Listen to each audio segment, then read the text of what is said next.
Hello, ladies and gentlemen. Welcome to the Gaming Zone. I am Chriz, aka Mole. Joining me is James Pheonix. Hello. And we're here today to review Spider-Man on the ps4, or Marvel Spider-Man, depending on which one you want to call it. Now, I will say, because I got this, there's a handy little poster in here I'm going to use later. Because the reason why is I'm going to split this review into two. Okay. I'm actually going to give my score midway through, and then I can discuss the story and spoilers midway through. So once I tell you that, and I hold up the sign that's in here that says "Warning: Contains spoilers," you then know, okay, I can turn off at this point if you're watching this and don't want to be spoiled, and I can throw that away. But if you like the spoilers, I assume you'd want to watch all of it because I'm still going to be discussing the core of the game from the get-go. Mm-hmm. That's what I decided to do. I know I'm wearing a Batman t-shirt when we're reviewing Spider-Man. If anyone nitpicks that, it's Batman Day. Get over it. But it's Batman Day. I happen to be wearing this t-shirt today. But yeah, this is the version I got for Spider-Man.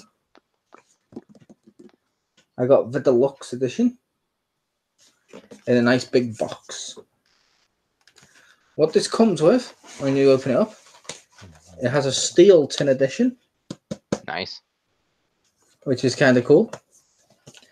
I'm curious what's going to happen in the future.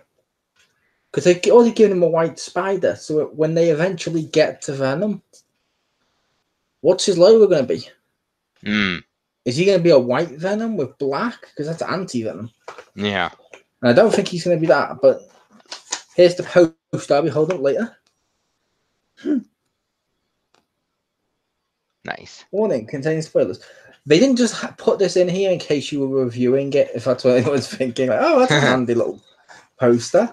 No, they put it in here because it also comes with this. Ah. An art book of the game, and it tells you this contains spoilers, so I won't even be opening this up until I get to the spoilers section. Mm-hmm. Only because it shows you some designs and characters, and it's got a little bit of backstory and stuff, but it's cool.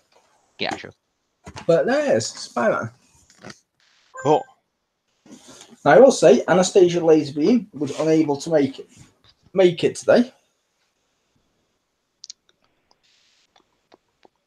Okay. But yeah, Anastasia Lazerbeam was unable to make it today. She did send her thoughts. She said, I love it. She loves all the collectibles. She's enjoying the story so far. Whatever she's up to, I don't know what she's up to. And she's been enjoying all the combat and stuff like that. That was her words. So that's cool.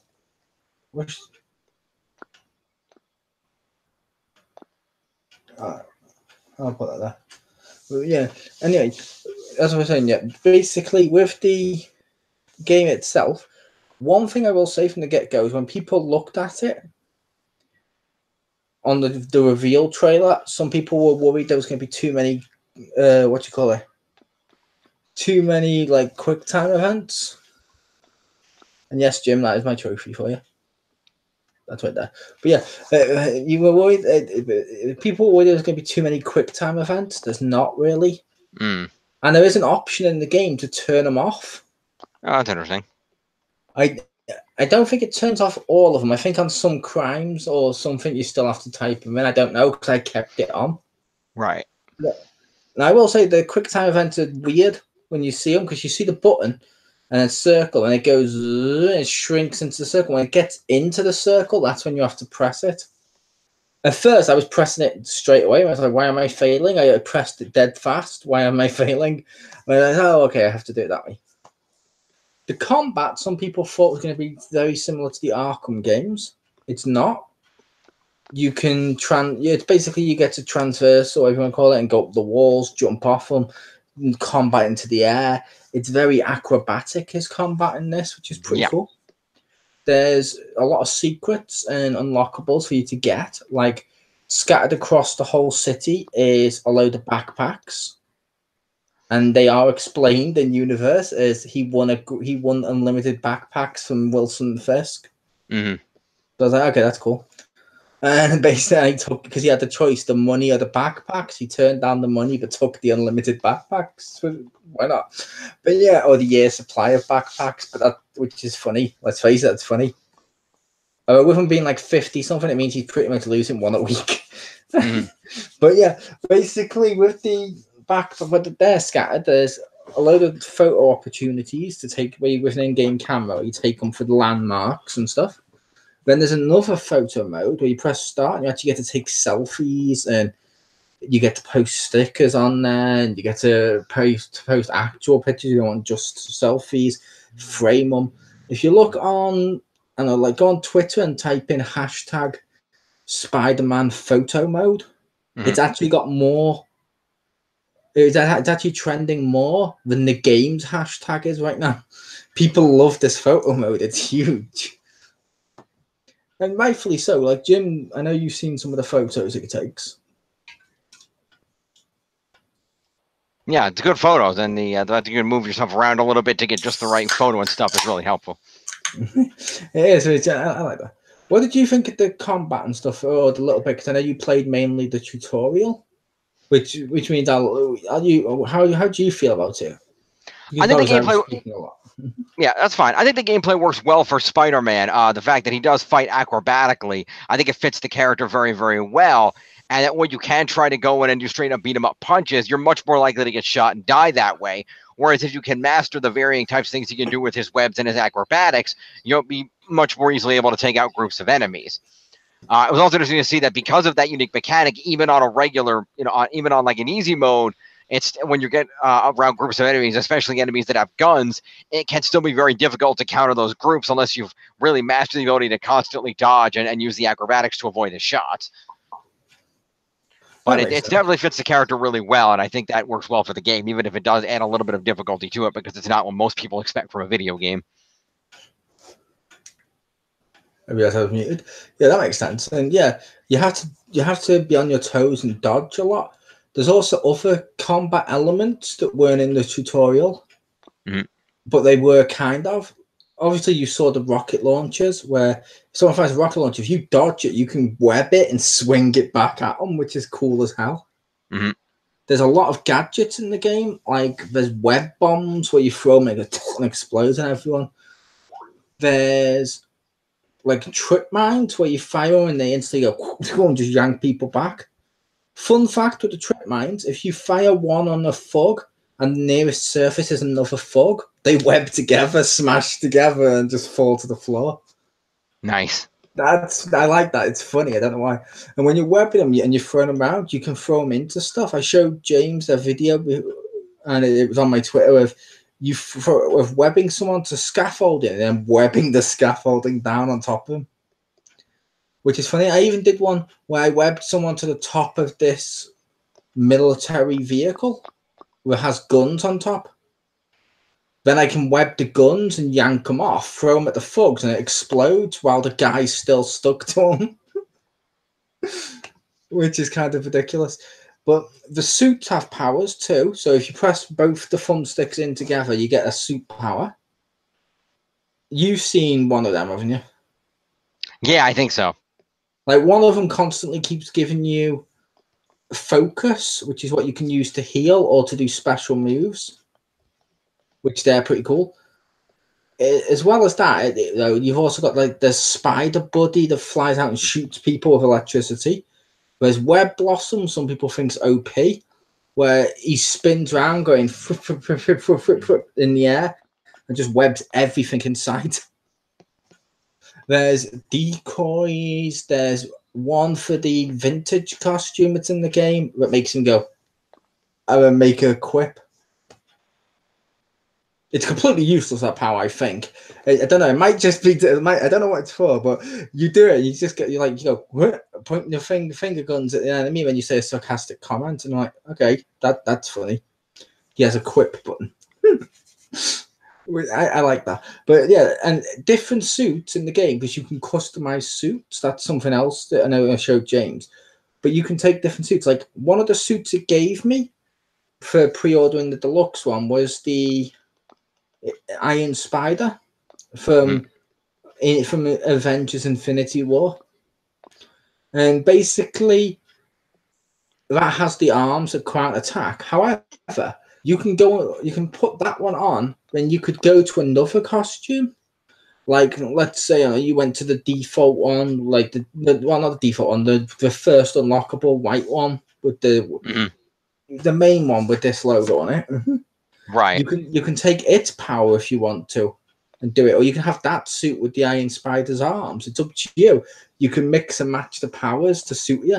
Then there's 3 options at the bottom that you can equip stuff that help you in combat too. Like some help you build your meter faster, some help certain stuff replenish faster. One of the ones I've gotten later on is there is secret photographs to take in the game, and instead of helping me in combat, one of my suit's extra things is it shows me a little camera on the map if I'm near a secret photo, so I can go to the area and search for it all around looking for it. Because that's super handy, because I don't want to look up a list of 50 locations. Why would I? But what did you think of the suits and stuff you saw, Jim? Yeah, I like the different suits. That was something I always loved about the old PS1 Spider-Man games, where you could have different suits and they had different powers. And then in the second one of those games, you could actually customize the powers to the suit. So that was really cool too. And I like they brought that back. I always thought it was really fun and let you kind of build and be your own unique Spider-Man and play the way you wanted to play. Yeah, that was pretty cool. There's also stealth missions in the game. There's 2 characters. It's not really a spoiler for these because they showed them in trailers. Miles and Mary Jane. Their missions consist of sneaking behind enemies and trying to get from one place to the other. Now, slight spoiler. This one's just only a mild spoiler in my opinion. Only because I know he's in the trailer. That's why I'm okay with this. Miles has one which is super fun. Rhino has escaped, and Rhino hears him nearby and wants to get him. So you have to hide, and you have to manipulate Rhino into running through the walls to create holes, then run through them and hide and try and manipulate him again while trying to dodge his running at you to get away from Rhino before Spider-Man can show up to fight him. That's cool as hell. That's so fun of him being like, oh god, and there's Rhino. That's really cool. I like that. And you beat Rhino in a different way in this game, by the way, Jim. Okay. You'll be happy to know. The traditional way of beating Rhino is stand in front of something, then move. Yeah. This one, it's still similar, but it's like stand underneath something or stand near something. When Rhino goes near it, you go grab it with your webbing and pull it onto him or swing it onto him. Okay, that's a little different. Which is a little different. Plus, then when he stays, you run over and you do your actual combat and beat the holy shit out of him, and it's fun. Nice. But there's a variety of villains in this game. I'm not going to tell you all of them in this section. That'll be in the next section in a second, but which is cool. Spider-Man, in my opinion, the 2 characters to have the best rogues gallery in comics is Spider-Man and Batman. Yes. Hands down. Because don't get me wrong, I literally know my favorite character of all time in comics is Nightwing. I also enjoy, obviously, as Jim knows, I also enjoy Supergirl. I also enjoy a load of Marvel characters too. Like I enjoy Hulk and stuff, but yeah, they don't have the character. Like when you think comic book villains, you think like Joker, Green Goblin. Like you could probably name like at least 6 of Spider-Man's villains. It helps that they're usually in a group of 6, with different names and different loadouts. But that tells you how good they are. That you can have a load of different ones in this roster of 6. And like same with Batman, he has a whole variety of really imaginative villains. Because I'm not just saying that because I'm wearing this, if that's what people are thinking, but like Batman and Spider-Man, ironically, are very similar people in more ways than people realize. I'm not sure if Jim would agree with that or not. Yeah, no, I agree. Yeah. Obviously, Batman's the darker, brooding guy, but they're both born out of tragedy. Yep. From a loved one or father figure being murdered. Mm-hmm. They're both masters of being able to outthink their opponents and put stuff in their suit. Like, one of the things you find in the backpack is you actually find one of the original installation stuff from Electro. Mm-hmm. Oh yeah, that gave me the idea to start insulating my suit ready for in case Electro's nearby. Like, oh, that's genius that he does that. And like, there's a vial of sand, and I will say Sandman's not in the game, but there is a vial of sand where he tells you what he did to, you know what I mean, to go against to combat and against Sandman. Like, this is cool that he can do that, where he constantly has that, and he built like Batman had the armor when he fought Superman, as we know. Spider-Man's had spider armor. They're both obviously the scientific people. They're both the fighters like that, which is really good. And they both have great instinct. The only difference is Spider-Man is more uplifting and positive. Batman's more darkness. Yeah. And ironically, their roles are the reversed, in my opinion. Mm-hmm. Just throwing that out there, because Spider-Man loves his city, loves everyone in his city, is completely hated by everyone. Batman doesn't really give a crap about the people in his city. He just wants to stop the crime, per se. Yet somehow he's worshipped and loved. And then you're like, okay, they need to swap cities. Like, Batman would really love it if he had a Jameson constantly telling everyone he's a menace. Batman would be like, oh my God, this is great. I don't have to do all my fear tactics. Yeah. Thanks, Jameson. I should be paying you for this. Yeah. But now I'll go on to this bit. Too close. A little too close. It's only so you can see the text. I can see it on my screen where it says warning. Okay, there we go. Got it. Yep. Okay. But yeah, warning contains spoilers. I'm just saying that now so people watching will know, and I will be taking it away in 5, 4, 3, 2, 1. Okay. Are you sure you don't mind, Jim? How spoiler are you gonna get? Major. I mean, major. There's something that really needs discussing. Okay. That's why I also did that for your benefit, so you'd know. Okay, if you wanted to, because I know you're going to play in the future. I don't want to spoil the twist or any twists or anything like that. Okay. Well, I know who most of the villains in the game are, and I understand that Octavius basically does become Doc Ock as the main villain later. Okay. Well, if you're sure, they murder Aunt May. Okay. Which now and then it ends with Spider-Man kissing Mary Jane. Okay. Brilliant, because as this universe tells you, Mr. Negative is in the game. He was a post-New Day. Spider-Man can't be with Mary Jane with the New Day stuff while Aunt May's alive. And they're broken up in the game. Once she dies, oh yeah, they get to hook up and stuff, which is cool. I just didn't expect that to happen. That's good continuity.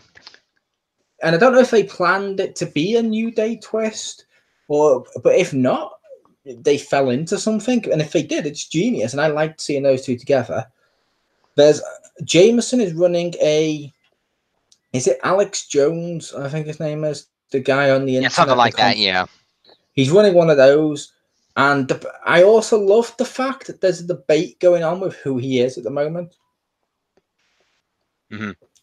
Because the internet's like, oh my God, he's twisting everything to make it exactly how he is. Boo, he's just like, and depending on which side of the argument on, it's either Fox News or CNN. And there's a lot of people in the middle saying, they both do this. That's how it works. If they're funded by someone who's on the left, or if they're funded by someone on the right, they're going to be strongly left or right. That's how this works. And it's funny because Jameson stuff, sometimes you won't even know it's coming. Like, there's a costume with Spider-Punk. And he wears the Spider-Punk costume. And midway through, Jameson will talk about, so I saw Spider-Man dressed like a punk rocker the other day. That should tell you everything you need to know about this menace. Punk died years ago, just like Spider-Man should have.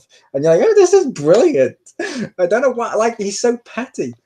And like it's your random events too. You'll have people call in and they'll tell him about Spider-Man, and he'll disagree with what they've said, which is genius.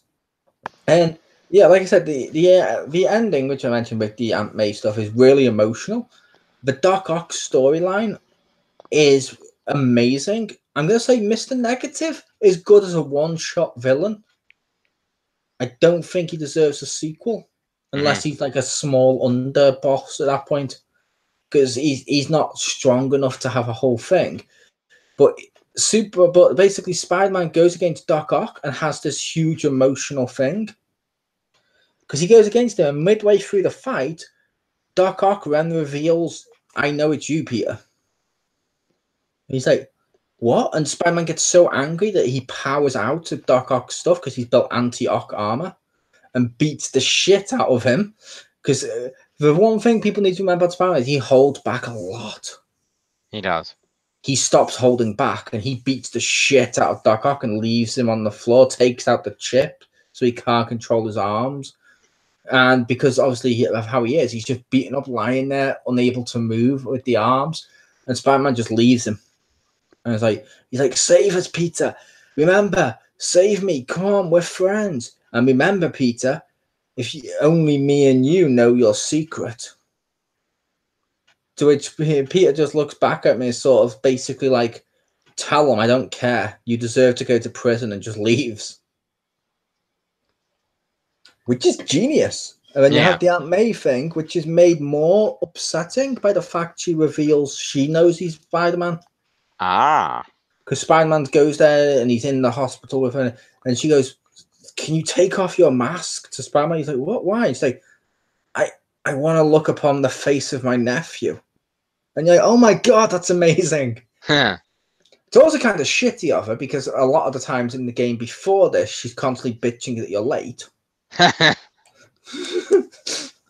But that's neither here nor there. Yep.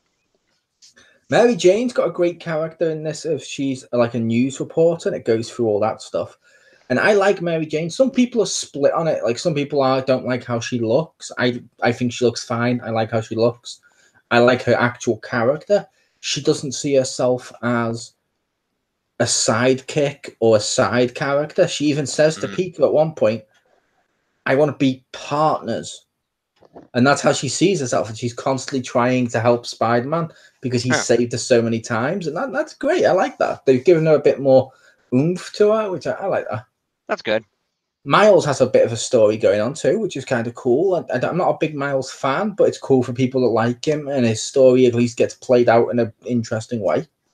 That's good. So the story interweaves and it goes cool. I will say it does slightly take a bit of pacing issue around Act 2. Okay.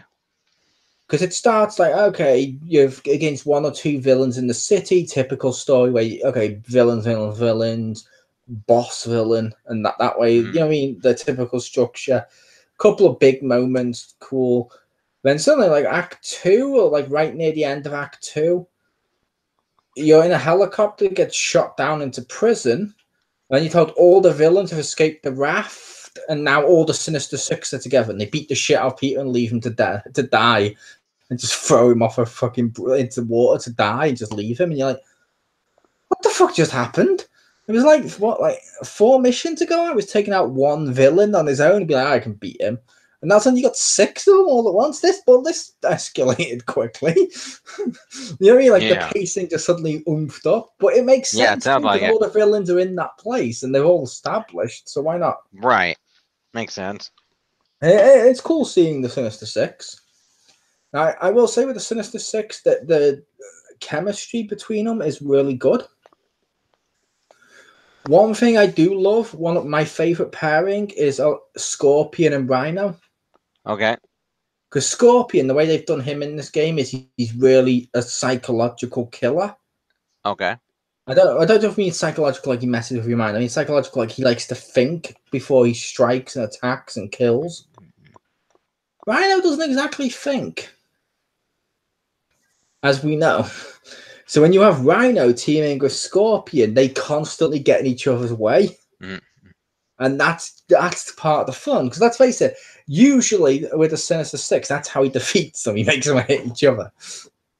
And then leaves. That's basically his whole plan at that point. But which is cool. I get to see that. You get to see them stuff. There's a load of stuff to do, like research and puzzles. All of them are fun in the game. And yeah, like I said, the story it flows pretty well. That one moment of quickly up, it's a little bit of a pacing issue. It's a little jarring, but it's pretty fun. I liked it. Okay. And yeah, like I said, all the characterizations are done really well. And the thing I wanted to discuss at the end was the post-credit scene of Harry Osborn in a tank. Okay, then. He was in a secret room in Norman's house, and you see Norman goes to him, "Don't worry, son. I'll save you," as he's holding on, as he touches the jar, like he's trying to do something to save his son's life. And a black oozing suit goes onto the side of the cage inside there, and it's like all over Harry in there. Like Harry's pretty much becoming Venom. Okay, then. And all throughout the thing, when you see Norman Osborn, you do see prototypes for like, oh, this is cool. This is the Osborn medical glider, so they can glide through troublesome situations to drop and airdrop medicine where it needs to go. I don't think that's going to be used to help people in the future. And oh yeah, he's got grenades. Like okay, he's made like custom round grenades, and I'm like, oh, they're cool. And you see a load of the Green Goblin stuff, so it's possible both Green Goblin and Venom will be in the next two. But it's a next game. But they did say they've planned this as a trilogy of games. That was their plan all along. So it's very possible Norman might not be in the second one. The second one could just be Venom. And we could see Norman become Green Goblin at the end because of what happens to Harry.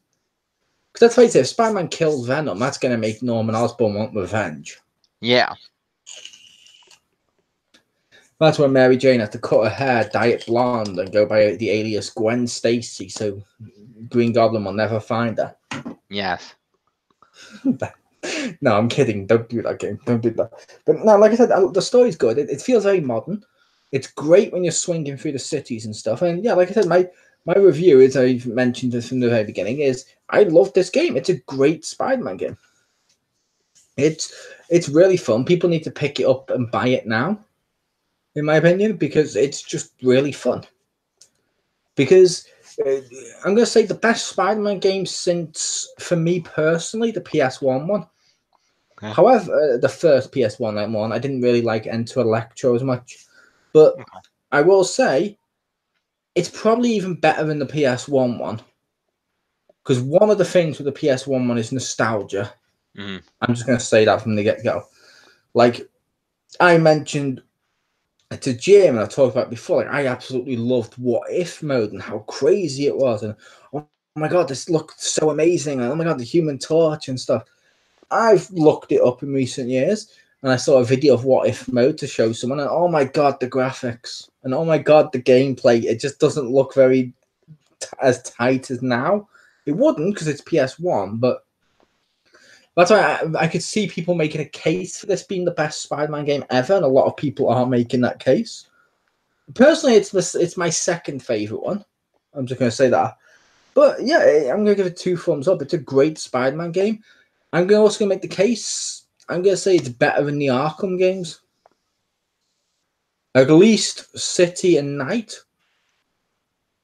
I'm going to make the case it might even be better than Asylum. And I may mention those games because they're what people hold up as the pinnacle of comic book games.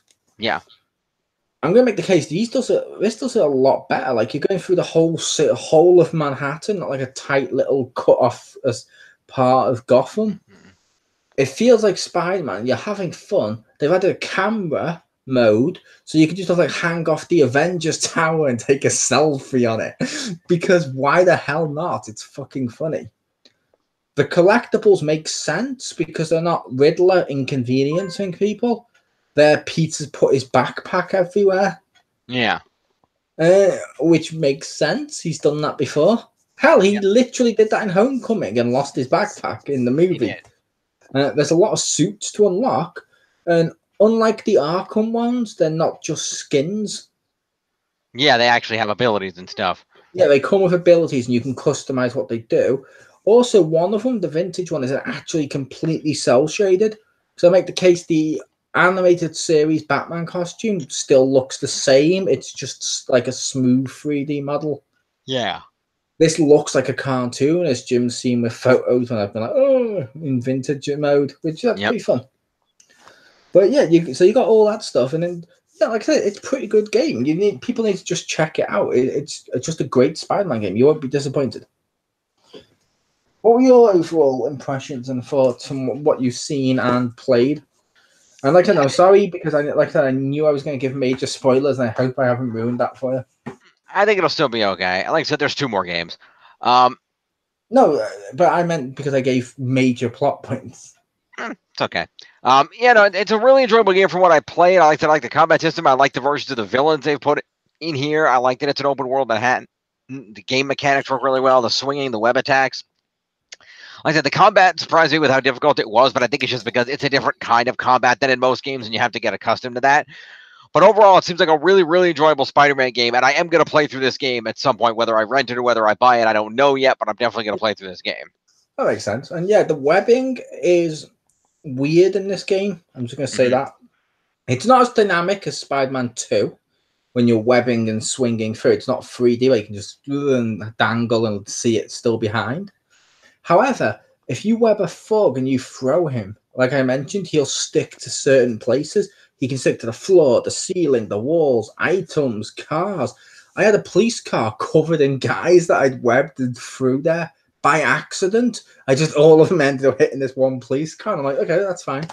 It's easier for the policeman to just get back in his car and drive there with him like that. Yeah. It's fine. But I liked it, if that makes sense. That does make sense. But yeah, I was your host for this one, Chriz, aka Mole. That was James Pheonix. Tomorrow we'll be doing on the other channel. We'll be doing the PlayStation Plus stuff. Yep. And also Hell in a Cell. Yep. With their brand new red cage.